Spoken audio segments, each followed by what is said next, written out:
మీరు డీజే పాడబెట్టి జీడి గింజలు పాడబెట్టడం జనం అంతా ఇక్కడే ఉంటారు, మొత్తం విసుకపోతారు, అంతా కూడా మీకు రాలని జనం ఉంటారు. ఇక్కడే వచ్చింది చిక్కుముడి.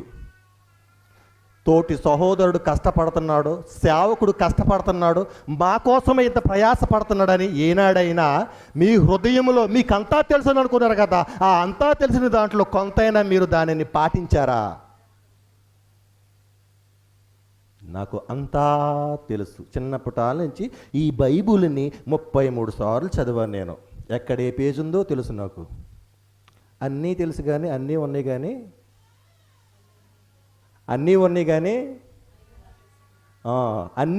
కానీ 5వ తరం లేదు, అన్నీ ఉన్నాయి కానీ అల్లుడి నోట్లో శని ఉంది.